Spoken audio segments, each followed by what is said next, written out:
Lori McDonald, de 41 años, padece diabetes. Una enfermedad que de manera imperceptible va consumiendo su cuerpo, acortando su vida. Lori nunca puede olvidar que tiene diabetes porque debe inyectarse insulina 4 veces al día para seguir viva. Cuando alguien padece diabetes, también se dice que tiene azúcar en la sangre. El azúcar en sangre o glucosa es el combustible que hace funcionar nuestro cuerpo. Inunda el torrente sanguíneo después de haber comido y recorre el cuerpo para que lo absorban nuestras hambrientas células. Sin embargo, la glucosa no puede pasar directamente de la sangre a las células. Para atravesar las membranas celulares, la glucosa necesita la ayuda de una hormona llamada insulina. Los diabéticos como Lori no producen insulina. Las células de su cuerpo no pueden conseguir la comida que necesitan de forma natural, y sin su inyección de insulina, Lori moriría. Pero la insulina artificial no es una cura, porque a diferencia de la insulina natural, no puede mantener el nivel de azúcar en sangre estable. Aunque compruebe sus niveles de azúcar 4 veces al día, Lori jamás estará completamente segura de tenerlo bajo control. Por la noche, mientras duerme, su cuerpo a veces se queda sin glucosa, privando al cerebro de su suministro de energía, y sin saberlo, Lori cae en coma. Mi diabetes está en un punto ya que no me doy cuenta de cuándo paso de estar dormida a inconsciente. Así que generalmente no sé cuándo voy a perder el conocimiento. Y es mi hijo quien me encuentra con convulsiones, o peor. Y acabo por despertarme en una ambulancia o en el hospital.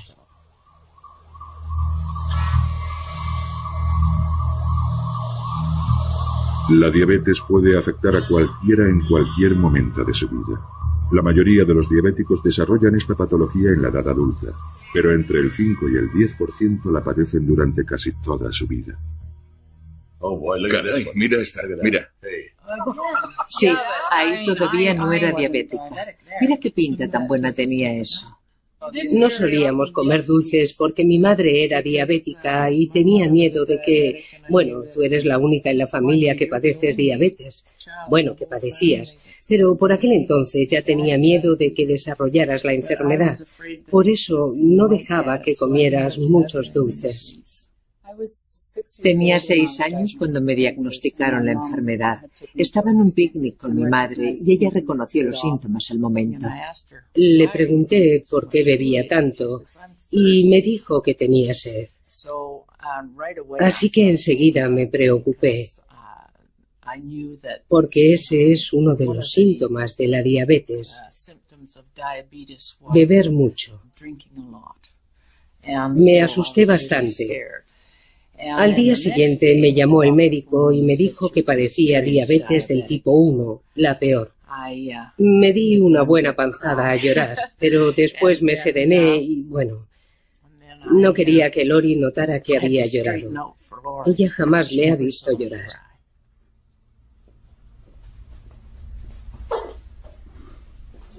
Para Lori, de 6 años de edad, y sus padres, la vida cambió de la noche a la mañana. Ahora tenía que controlar su dieta y el ejercicio físico que realizaba, además de inyectarse insulina cada pocas horas. Recuerdo en concreto cómo el médico me decía que pasarían al menos 10 años antes de que se encontrara una cura para la enfermedad. Y yo por entonces tenía 6 años y medio, y me aterrorizó la idea de que faltara todavía tanto tiempo, porque para entonces ya tendría 16 años, sería casi una adulta y ya no podría hacer nada divertido.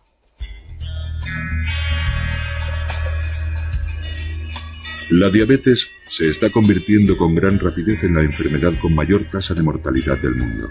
En los últimos 10 años, el número de diabéticos ha aumentado en más de un 30%, y de momento no parece que esta tendencia vaya a cambiar. La principal causa de esta epidemia es el sobrepeso, un problema cada vez más común. Al engordar parece que nuestro cuerpo pierde la habilidad de controlar los niveles de glucosa en sangre. Así es como el 90% de los diabéticos desarrollan la enfermedad y se conoce como la diabetes tipo 2. Sin embargo, el caso de Lori es diferente. Como diabética de tipo 1, no produce nada de insulina. Su cuerpo, posiblemente como consecuencia de algún virus, acabó con todas las células del páncreas que producían insulina.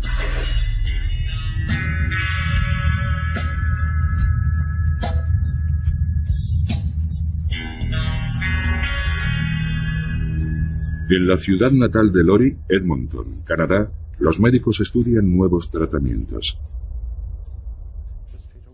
El doctor Edmond Ryan dirige la clínica universitaria para el tratamiento de la diabetes. Todos los días atiende a pacientes que sufren complicaciones debidas a la enfermedad. Es una enfermedad muy grave porque provoca muchas otras patologías. Una persona con diabetes tiene mayor riesgo de padecer problemas cardíacos y accidentes cerebrovasculares. También de sufrir enfermedades renales, ceguera, daños en los nervios que pueden desembocar en amputaciones, y todo esto sin olvidar otros problemas sexuales e intestinales. Las implicaciones y ramificaciones de la enfermedad son terribles. ¿Llevas un registro de tus niveles de azúcar? Sí. ¿Cada cuánto tiempo compruebas tus niveles? Para minimizar las posibles complicaciones, los diabéticos deben llevar un control estricto de sus niveles de glucosa en sangre y compaginar una dieta equilibrada y ejercicio regular con las inyecciones de insulina. Es un arte impreciso que requiere un compromiso total. Veo que por la noche lo tienes algo más alto. ¿Es por algo que comes? Hay que encontrar el equilibrio entre el ejercicio, que tiende a bajar el nivel de glucosa en sangre, la insulina que hay que inyectarse para bajar el nivel de azúcar y la comida que hay que ingerir que vuelve a subir los niveles de azúcar. Un enfermo de diabetes tiene que compaginar la dieta y el ejercicio con la insulina que se inyecta todos los días con cada comida. Esa es su lucha y es bastante dura. Hoy casi nadie recuerda lo que suponía padecer diabetes antes del descubrimiento de la insulina. Las salas de los hospitales estaban llenas de pacientes, muchos de ellos niños. Sus cuerpos se consumían en una larga agonía. Guardo un libro de texto de 1916 y en el apartado donde habla de la diabetes tipo 1, dice que el tratamiento es llevar al paciente al hospital y suministrarle solución fisiológica, es decir, suero. Con esto de 11 casos, 2 se recuperaban lo suficiente para redactar su testamento. Después morían igualmente. Aquel era el futuro de los enfermos en los años anteriores al descubrimiento de la insulina. El gran avance en el tratamiento de la diabetes se produjo en Toronto, Canadá, en 1921, cuando Frederick Banting y Charles Best consiguieron lo que muchos otros habían intentado sin éxito. Extrajeron insulina del páncreas de un perro. 8 cc's of extract given at 12 midnight. Al volver a inyectar esa insulina en perros diabéticos, casi todos volvían a la vida de forma milagrosa. It's a resurrection. Charlie! El descubrimiento de la insulina fue uno de los grandes logros médicos de la historia. De la noche a la mañana, los diabéticos conseguían escapar de una muerte segura. It isn't toxic after all, it works. Sin embargo, esta hormona no era la cura milagrosa que todos creyeron en un principio. La diabetes seguía matando, aunque no tan rápidamente.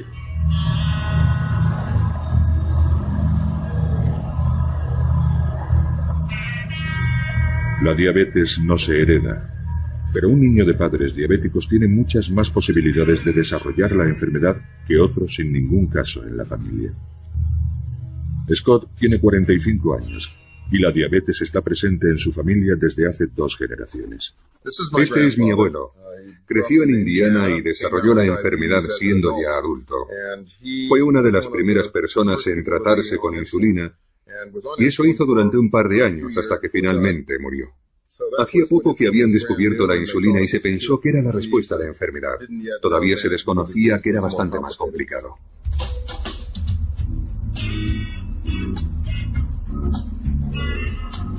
Me diagnosticaron diabetes cuando tenía 22 años. Iba camino de Luisiana para ver a un amigo.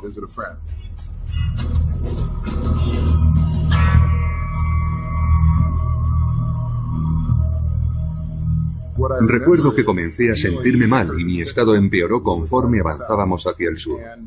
Tuvimos que detenernos varias veces para comprar Coca-Cola o algún otro refresco con azúcar. También noté que algo me pasaba en los ojos, porque no veía bien.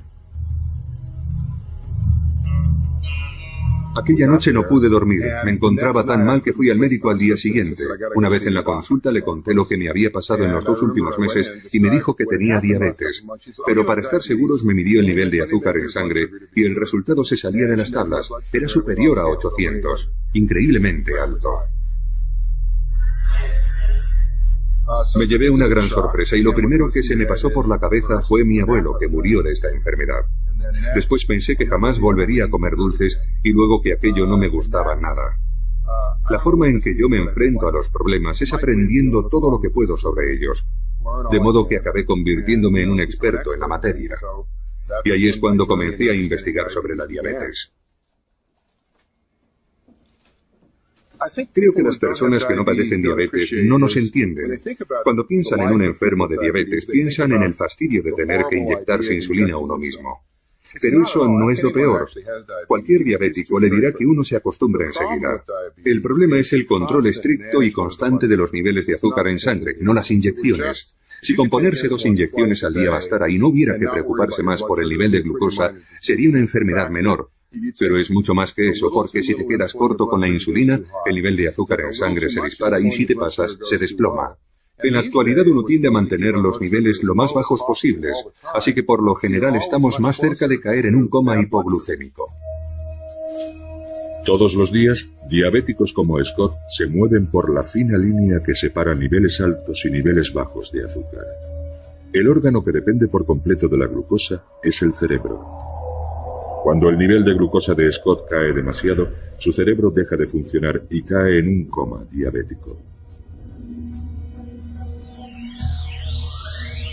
Pero tener un nivel alto de glucosa en sangre es igualmente peligroso para la salud de Scott. Deteriora su cuerpo silenciosamente y de forma gradual, corroyendo y dañando los vasos sanguíneos que alimentan órganos como los ojos, los riñones y el corazón. Lori lleva casi toda la vida conviviendo con la diabetes.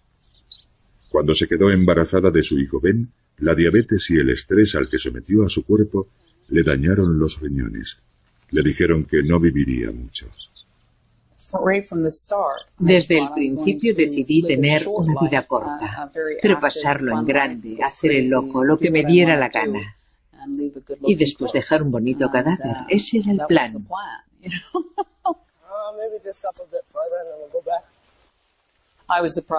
Me sorprendió llegar a los 30, la verdad.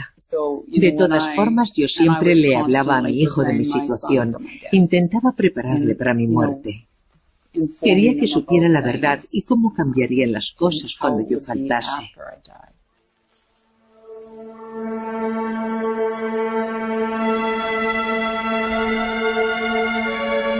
Además de las complicaciones derivadas de su diabetes, Lori luchaba a diario por controlar su nivel de azúcar en sangre.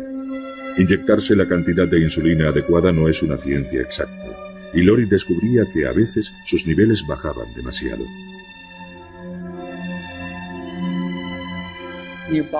Al final el cuerpo se acostumbra a los altibajos de glucosa, así que no te das ni cuenta.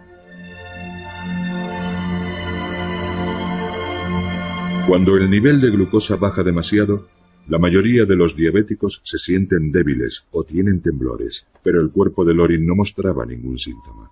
Comenzó a sufrir desvanecimientos debidos a la escasez de glucosa en sangre, convirtiéndose así en un peligro para sí misma y para los demás.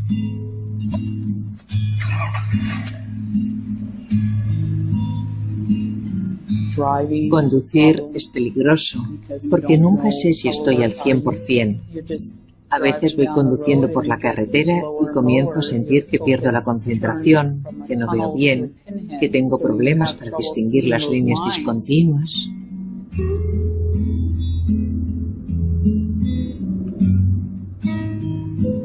Te olvidas de a dónde vas. No sabes a dónde vas, porque vas tan concentrada en llevar el coche por tu carril que eso es lo único en lo que te fijas, hasta que tienes el accidente. Cuando me encontraron, cuando llegaron la ambulancia y la policía, estaba en una parte de la ciudad por donde nunca iba. ¿Qué hacía allí? No lo sé. Solo seguía las líneas de la carretera. La verdad es que se pasa bastante miedo.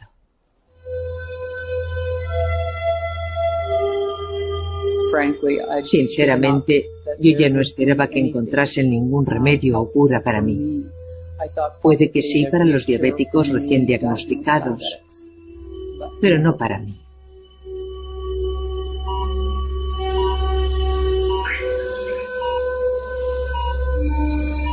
Hasta hace poco, el único tratamiento para la diabetes tipo 1, como la que padece Lori, era un trasplante de riñón y páncreas. Si se encontraban órganos compatibles, los médicos reemplazarían sus riñones desgastados por la diabetes y el páncreas defectuoso. Pero los trasplantes de órganos son peligrosos y con frecuencia fallan. Así que los médicos investigan otros procedimientos que no requieran cirugía mayor y que algún día nos conduzcan a la cura.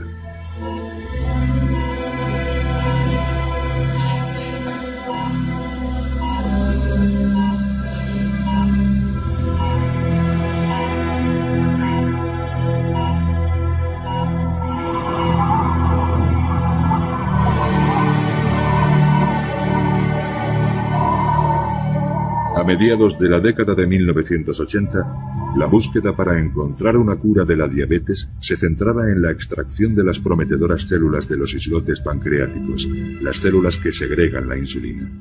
Hay más de 1 millón de islotes repartidos por todo el páncreas. Su función es detectar y reaccionar ante cualquier cambio en los niveles de glucosa en sangre, liberando insulina cada vez que comemos.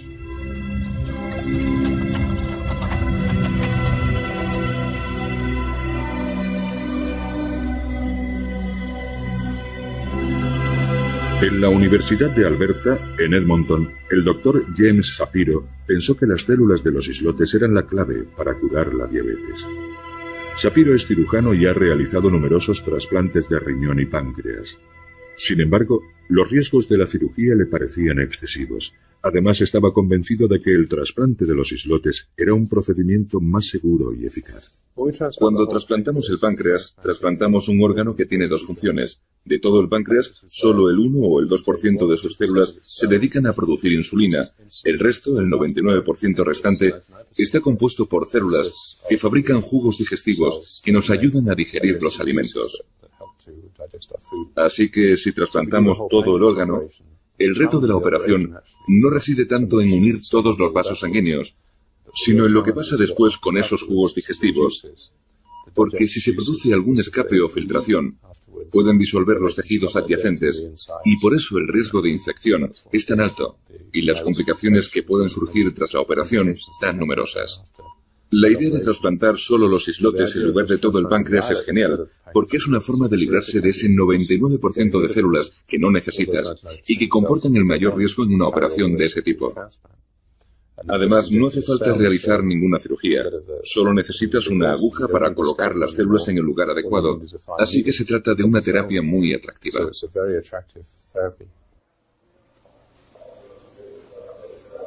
El trasplante de los islotes era una especie de chiste entre los especialistas de todo el mundo. Se había intentado centenares de veces, pero el porcentaje de éxito era de tan solo un 8%. James Shapiro pensó que podía mejorar esas estadísticas implantando más islotes y cambiando los fármacos que se utilizaban hasta entonces para evitar el rechazo. Sus pruebas demostraron que muchos de esos medicamentos eran tóxicos para las células de los islotes. De modo que desarrolló una nueva combinación de fármacos conocida como el Protocolo Edmonton. En 1998 comenzó los ensayos con 7 diabéticos. Cuando comenzamos los ensayos con humanos en 1998 y 1999, nuestro primer paciente dejó de pincharse insulina, pero no nos pusimos a dar saltos como locos porque pensamos que quizá había sido cuestión de suerte. Así que seguimos con un segundo paciente, un tercero, un cuarto, un quinto, un sexto, un séptimo, y solo entonces redactamos un artículo y lo publicamos. La acogida en todo el mundo fue espectacular, y entonces nos dimos cuenta de que habíamos logrado dar un gran paso adelante, porque habíamos pasado de un porcentaje de éxitos del 8% a un 100%, aunque fuera en un grupo de solo 7 pacientes.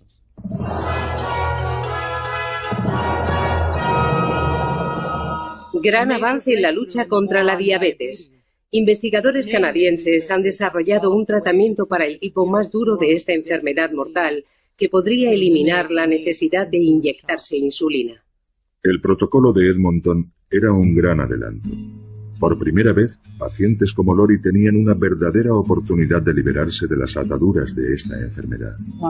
Cuando me enteré, me alegré mucho. Pero en realidad no pensé que fuera a funcionar. Porque, bueno, yo ya me había rendido. Así que no me lo tomé muy en serio.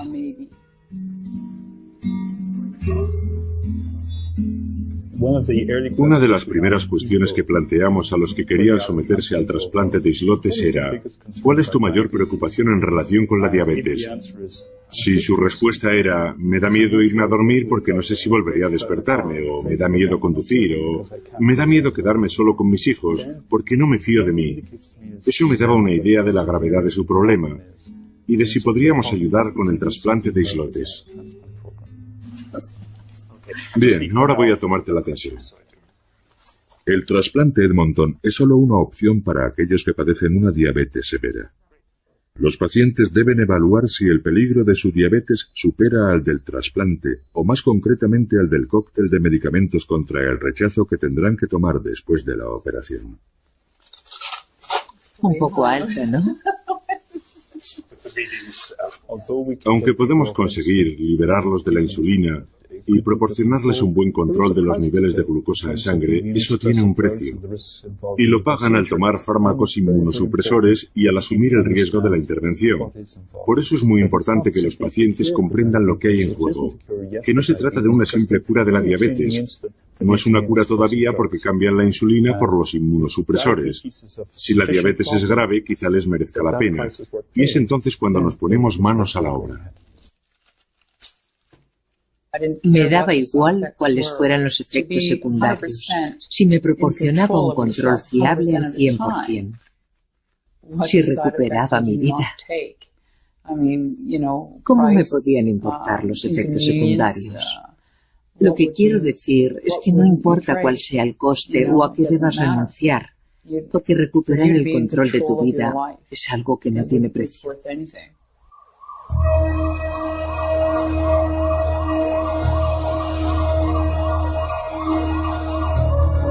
El mayor proveedor de células de los islotes son los accidentes de tráfico con víctimas mortales, pero solo 1/3 de esas personas son donantes, así que el número de órganos disponibles para trasplantes es solo una fracción de la demanda. El doctor Jonathan Leakey es el jefe del laboratorio de aislamiento de islotes de Edmonton. Un páncreas humano contiene hasta 1 millón de células islote, pero más de la mitad se pierden en el proceso de su extracción, de modo que tienen que morir 2 personas para realizar un solo trasplante. Este es un páncreas pequeño. Normalmente son el doble de grandes.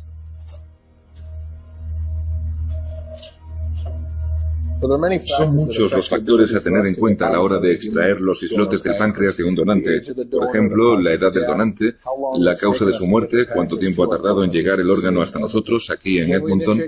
Cuando comenzamos el proceso de extracción, el órgano pesa aproximadamente entre 100 y 150 gramos. Durante el proceso, le quitamos el tejido disuelto, que se ha convertido en una especie de sopa, y luego limpiamos la porción que contiene los islotes.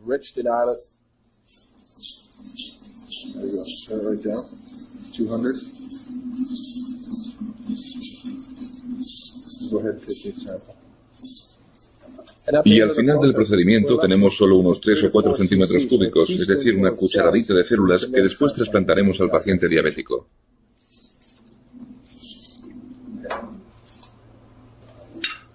El proceso de extracción de los islotes dura unas 8 horas. El Dr. Leakey toma muestras de células constantemente para saber cuál es el momento óptimo para su extracción. La ciencia de la extracción de los islotes es casi un arte, porque hay que tomar decisiones muy importantes durante todo el proceso. Y aquí la experiencia y el saber hacer desempeñan una función crucial. Si tomas la decisión equivocada o lo haces demasiado tarde, entonces los islotes se disocian o se separan en células individuales. Y las células sencillas no funcionan. Necesitamos extraer el islote como una unidad.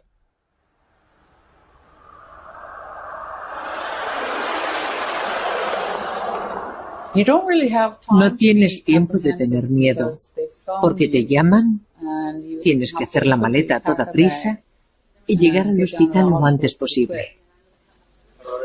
Bueno, ¿lista? No te dicen, bueno, dentro de una semana te haremos el trasplante. Es, ven ahora. El trasplante de islotes pancreáticos es un procedimiento relativamente sencillo. Nada más llegar, suministran a Lori unos fármacos que inhiben su sistema inmunitario antes de que le inyecten los islotes en la vena porta que va al hígado. Todo el procedimiento se hace bajo anestesia local, pero eso no significa que no haya ningún riesgo. Aunque el procedimiento parece muy sencillo y solo necesita anestesia local, son varias las cosas que pueden salir mal. Para empezar, introducimos una aguja en el hígado. Es lo que se llama un procedimiento invasivo, y eso puede producir una hemorragia, o incluso que se formen coágulos en la vena que va al hígado, lo que en raras ocasiones podría desembocar en un verdadero desastre, como un fallo hepático que hiciera necesario un trasplante, o incluso en la muerte del paciente.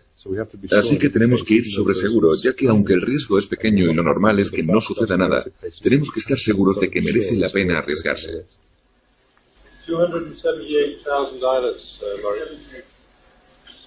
Los islotes fluyen con la sangre hasta llegar al hígado y después se alojan en su vena más pequeña. Allí se instalan y probablemente se ponen a trabajar inmediatamente. Después del trasplante, el paciente no necesitará insulina de inmediato y su nivel de glucosa en sangre bajará a niveles normales. Por eso creo que los islotes funcionan nada más implantarse. También creo que con el paso del tiempo mejora su rendimiento, lo que sucede unos días después de la intervención. De hecho, surgen nuevos vasos sanguíneos alrededor de los islotes y así pueden reaccionar ante el nivel de azúcar en sangre con más eficacia. Lo que temes es que no funcione. Tienes miedo de que no salga como esperas, porque es un milagro. Y los milagros, como las hadas madrinas y ese tipo de cosas, no son muy habituales. Tenía miedo de que estallara la burbuja. Lori había vivido con diabetes más de 30 años, pero tan solo unos días después de su trasplante de islotes, la enfermedad desapareció. Su vida cambió. Comenzó a machacarse en el gimnasio, pero tras años conviviendo con la diabetes, seguía siendo muy cauta con la comida. No estaba del todo convencida de que sus nuevos islotes pancreáticos fueran el milagro que todos esperaban. Después del trasplante estaba bastante aprensiva y ponía mucho cuidado en lo que comía. Entonces me explicaron que tenía que dar trabajo a las células para hacerlas funcionar. Así que de repente no solo podía comer, sino que debía comer. Comencé con algunas cosas y vimos que las células funcionaban bien. Según parece, con el tiempo maduran y su rendimiento mejora. Los nuevos islotes de Lori no son una cura. Para que funcionen, tendrá que tomar a diario un cóctel de medicamentos inmunosupresores durante el resto de su vida. Evitan que su cuerpo mate a las células de los islotes, pero también reducen su habilidad para luchar contra infecciones comunes. Antes no solía acatarrarme, no cogía ni la gripe, pero el verano pasado me resfrié, la cosa se complicó y acabó convirtiéndose en una pequeña neumonía. Nunca había tenido neumonía antes, así que estoy segura de que se debe a los inmunosupresores que tomo. Como ya dije, este tratamiento tiene un coste. Y los fármacos para evitar el rechazo, bueno, en realidad cualquier cosa que interfiera con el sistema inmunitario siempre se cobra su precio. Se reduce el peligro de rechazo, pero aumenta el de infecciones, que en casos extremos pueden ser mortales. Y también aumenta las probabilidades de padecer cáncer, sobre todo ciertos tipos de cáncer de piel, pero también de los nódulos linfáticos, como por ejemplo el linfoma. Debido a los riesgos asociados a los fármacos contra el rechazo, solo se ofrece este tipo de trasplante a pacientes con diabetes tipo 1. Para la mayoría de los diabéticos, el camino hacia una cura sigue siendo dolorosamente lento. Desde el descubrimiento de la insulina en 1921, el mayor avance ha sido la creciente facilidad con la que los diabéticos pueden controlar sus niveles de glucosa en sangre. Antes tenía que ir al médico para que me dieran el nivel de azúcar. Allí tenían una máquina que tardaba 10 minutos en darte el resultado. Ahora lo hago yo mismo en casa y en solo 5 segundos, e igual que yo, todos los enfermos de diabetes. Y a más información, más fácil resulta controlar los niveles de glucosa. Ese ha sido el mayor cambio. Pero al final, hasta que no inventen una forma automática de liberar insulina, algún sistema que compruebe los niveles de azúcar y libere insulina cuando sea necesario, no habrá cura. Esa es la cura que necesitamos. Porque si tu vida depende de estar midiéndote el azúcar constantemente y de calcular cuánta insulina necesitas, todo eso acaba convirtiéndose en el centro de tu existencia. Y nos gustaría vivir como los que no tienen diabetes. Nos gustaría que nuestros páncreas generasen insulina sin tener que pensar en ello.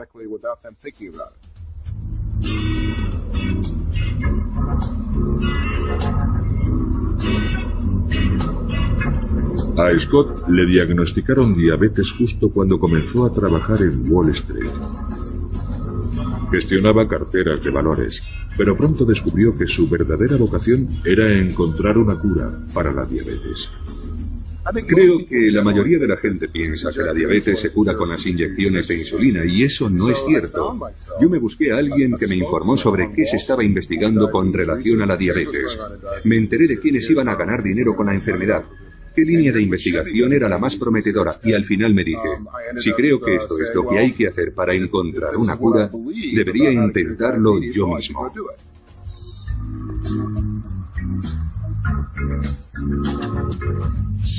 Scott ha pasado los últimos 15 años buscando una cura. Su empresa, Islet Seed Medical, trabaja en un páncreas artificial donde los islotes se puedan trasplantar sin utilizar fármacos para suprimir el sistema inmunológico. Este es un modelo del páncreas artificial, la lámina o membrana de islotes. Como pueden ver, es del tamaño de una tarjeta de visita y es muy fina. Su grosor es la tercera parte de 1 milímetro. Las células de los islotes están en su parte central. Cuando se implante la lámina en el cuerpo de un diabético, debe situarse en el hígado y, como pueden ver, se parece a ponerse una lente de contacto. Luego se dan unos puntos de sutura en las esquinas para fijarlo bien y funcionará durante meses y años, liberando insulina cuando sea necesario. La lámina cubre por completo las células de los islotes. De esa manera evita que los glóbulos blancos las destruyan, al mismo tiempo que permite su funcionamiento. Porque los nutrientes pasan a través de la lámina procedentes del hígado y la insulina hace lo propio en sentido contrario, controlando así el nivel de glucosa en sangre.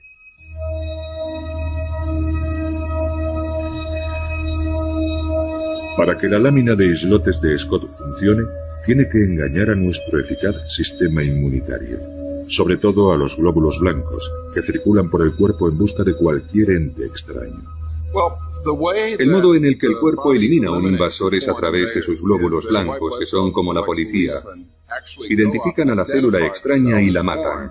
Así que nuestro objetivo es mantener a estas células policía lejos de los islotes para que no acaben con ellos.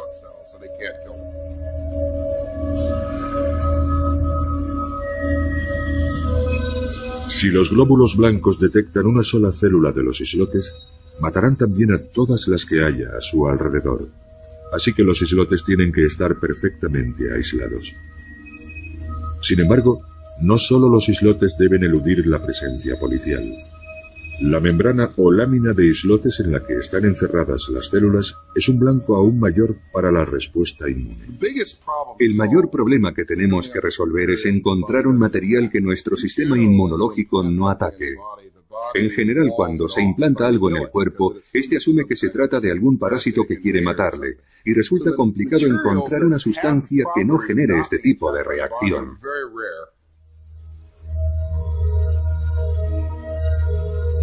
Afortunadamente para Scott, hay un material de origen natural que elude sin problemas las defensas del cuerpo. Una sustancia muy refinada que se obtiene de unas algas y se llama alginato. Es un milagro que algo así exista. No lo entiendo, pero lo cierto es que se trata de una sustancia que el cuerpo no identifica como extraña y por lo tanto no ataca. Y no es algo que hayamos inventado nosotros, sino que se encuentra en la naturaleza y resulta bastante asombroso que además esté presente en las algas. Se le puede dar forma de cápsula o lámina, se coloca dentro del cuerpo y en un periodo de varios años no produce rechazo, así que es ideal para nuestros propósitos. Scott ha estado probando este tipo de lámina con el equipo de trasplantes de Edmonton. Esperan que sea el próximo gran avance en la lucha contra la diabetes y haga posible los trasplantes de islotes humanos sin necesidad de medicamentos contra el rechazo. ¿Estos son los experimentos con ratones? Sí, estos son los ratones. Algunos llevan el implante de la lámina con los islotes de ratón y tras la intervención, estos animales pasan de ser diabéticos a no padecer la enfermedad. Muy bien. Hace más o menos un año demostramos que estas láminas implantadas en animales grandes, pasados 2 meses estaban tan limpias como cuando las colocamos. Para los que trabajan en este campo es un resultado sorprendente y maravilloso. Hemos llegado a un punto en el que si la lámina de islotes no funciona será porque hemos pasado por alto algún detalle. Es posible, claro, pero creemos que este sistema estará listo y funcionando dentro de 1 o 2 años.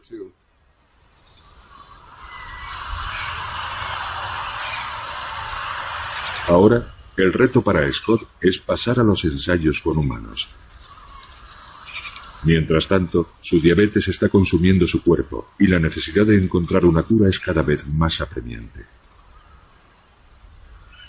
Todo aquel que padece diabetes participa en una carrera contrarreloj, pero yo en los próximos 5 años corro el riesgo de sufrir daños importantes en la retina.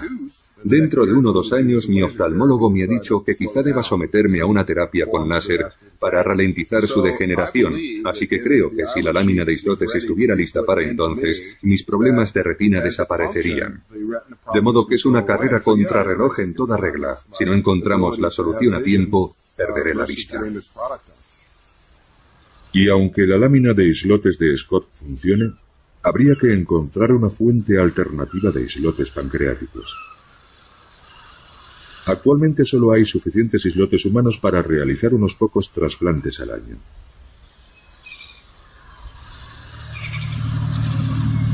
Sin embargo, al otro lado del mundo, un médico investiga un controvertido tratamiento que quizás sea la clave para la cura.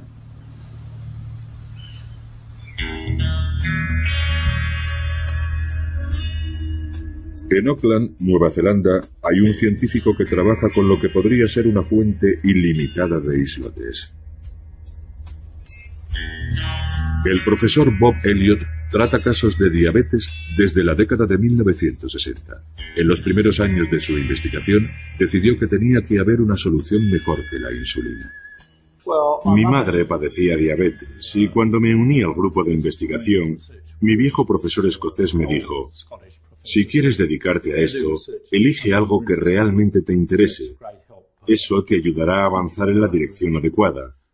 Así que elegí la diabetes. Enseguida llegué a la conclusión de que si el problema radicaba en la falta de células que fabrican la insulina, ¿por qué no sustituirlas?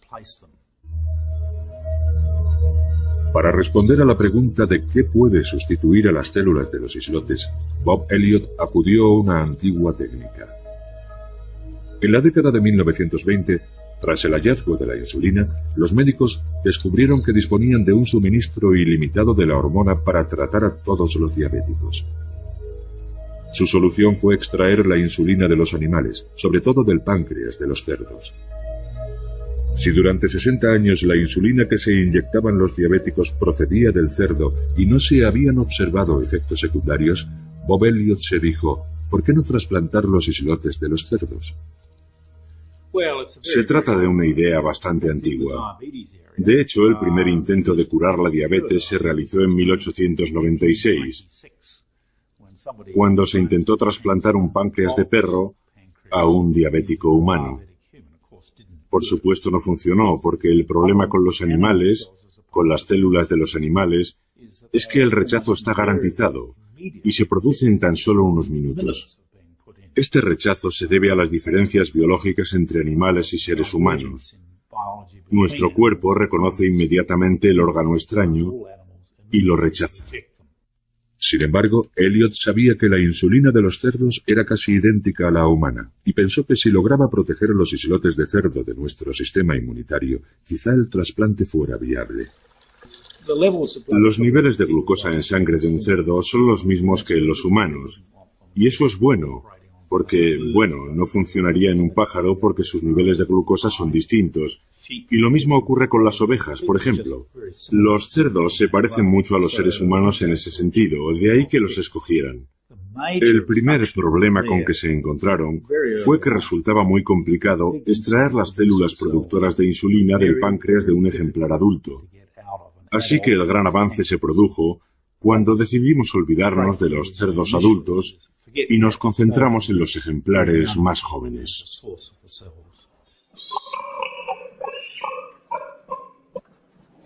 Pero son muchas las personas que no consideran correcto implantar células de cerdo dentro de seres humanos, y el trabajo de Elliot es algo controvertido. El primer inconveniente es que produzca asco, y es algo más común de lo que cabría pensar. Para muchas personas, la mera idea es ofensiva, y lo comparan con algunas prácticas sexuales aberrantes. Sienten que no está bien. Y yo lo entiendo porque mi mujer es una de esas personas.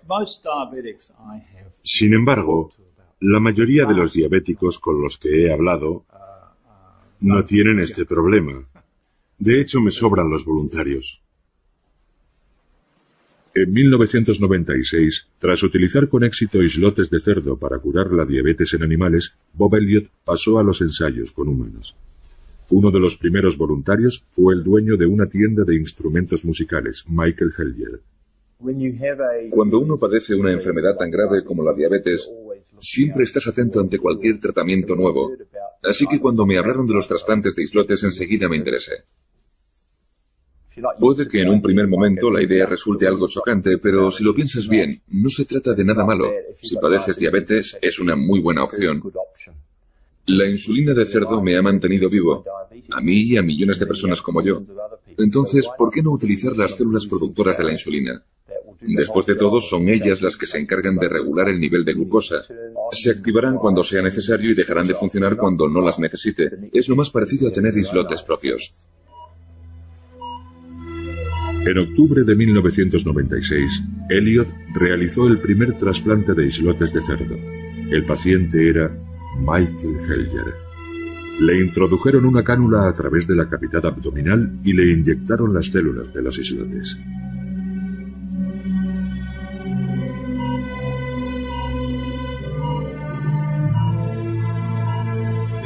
La cavidad abdominal tiene vasos sanguíneos muy cerca de la superficie de los intestinos y el hígado, lo que proporciona una buena oxigenación para estas células en un área bastante grande. Además pueden acoplarse en cualquier parte, sobre el hígado y bajo la capa de grasa que cuelga sobre los intestinos, en la pelvis, sobre los riñones, en cualquier lugar, y cuanto más distribuidas estén, mejor para nosotros. Para evitar el rechazo, las células de cerdo están encapsuladas en alginato. Implantaron un número reducido de células que, según sus cálculos, producirían un tercio de la insulina que Michael necesitaba. Se parecían a las bolitas blancas de un plato de ñoqui. Eran unas esferas de color blanco muy pequeñas. No empezaron a funcionar hasta 2 semanas después, pero cuando se activaron me proporcionaron el 30% de la insulina que necesitaba. Quizá parezca poca cosa después de todas las molestias que soporté, pero le diré que disminuir la cantidad de insulina que tengo que inyectarme en un porcentaje tan alto reduce mucho las probabilidades de caer en un coma hipoglucémico.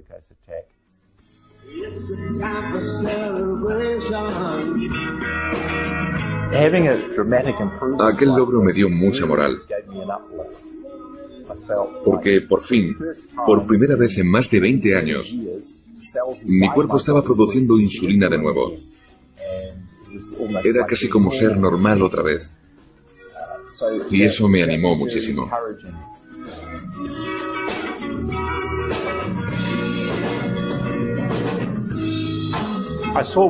Vi en los dos pacientes que habíamos tratado un gran cambio. En su modo de pensar, sobre todo. Tenían una actitud mucho más positiva hacia la vida. Por ejemplo, los dos se casaron un año después de los trasplantes. Y creo que esa es una señal inequívoca de que se tiene esperanza en el futuro. Durante 2 años, los islotes de cerdo proporcionaron a Michael el 30% de su insulina, pero se fueron desgastando gradualmente y ahora ha vuelto a inyectarse la dosis normal. En primer lugar, no le implantamos suficientes células, no sabíamos cuántas serían necesarias, así que pensamos en un número y lo dividimos por 3. Fuimos muy cautos, no queríamos implantar demasiadas células en el primer experimento. De hecho, era la primera vez que se hacía en el mundo, así que fuimos con mucho cuidado. Las células trasplantadas tuvieron que trabajar muy duro, no descansaron. Y sabemos que las células que no dejan de producir insulina día y noche, sin periodos de descanso, se desgastan rápidamente. Bob ha pasado los últimos 5 años mejorando su técnica de trasplante de islotes de cerdo. Sin embargo, el gobierno de Nueva Zelanda, temiendo el contagio de un virus del cerdo al ser humano, ha suspendido los ensayos clínicos.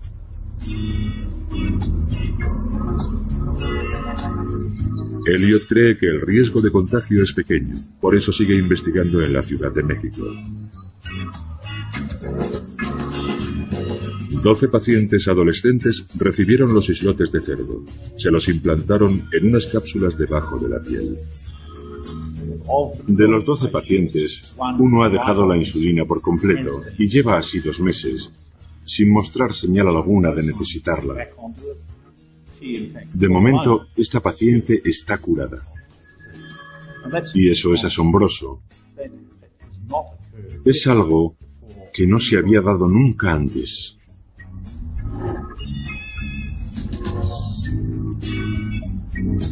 Bob Elliot todavía no ha dado con la cura. Nadie sabe durante cuánto tiempo funcionarán las células de cerdo, y son necesarios más ensayos para mejorar el porcentaje de éxitos. Actualmente es de 1 entre 12. Para Lori McDonald, el trasplante de islotes humanos le ha cambiado la vida. 18 meses después, se siente mejor que nunca, y sus nuevas células siguen proporcionándole la insulina que necesita. Vivir con miedo no es vivir. Y yo ahora me estoy resarciendo de todo el tiempo perdido. Después de más de 1 año sin pincharme y sin tener desvanecimientos de ningún tipo, por fin estoy disfrutando de la vida. Es increíble y sería incapaz de darle un valor, de ponerle una cifra. Pero es como estar de vacaciones de la diabetes. Los pacientes lo llaman cura, pero en realidad no es una cura, porque no vale para cualquier enfermo de diabetes. Lo que sí proporciona a todos es esperanza, porque ven a diabéticos como ellos que han sufrido una intervención menor, que se han librado de las inyecciones de insulina por completo y que además permanecen así durante más de 2 años. De modo que es un gran paso adelante y nos llena de esperanza a todos.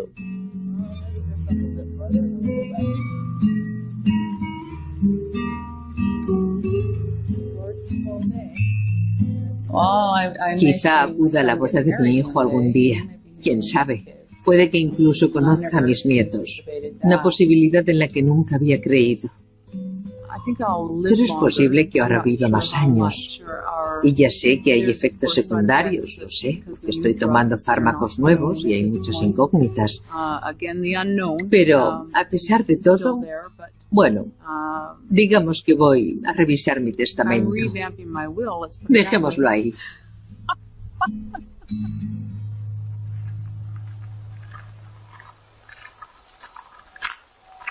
Es demasiado pronto para saber cuánto durarán los islotes de Lori, pero el suyo es uno de los primeros casos en los que la enfermedad ha remitido. Gracias a su trasplante, ahora otros diabéticos como Scott King ven su curación un poco más cerca. Y quizá pronto haya un tratamiento disponible para muchos más. Tengo mucha fe en que Dios va a curar la diabetes muy pronto. Pero esa fe va unida a algo que es lo que la mantiene con vida. Y ese algo es mi trabajo. Nuestra lucha por encontrar la cura para la diabetes. Y da igual quién dé con ella, lo importante es que va a pasar. Vamos a vivir tiempos muy interesantes en este campo de investigación porque estamos muy cerca, tenemos las herramientas y el momento ha llegado. Si logramos unir todas las piezas, tendremos una cura disponible para todo el mundo.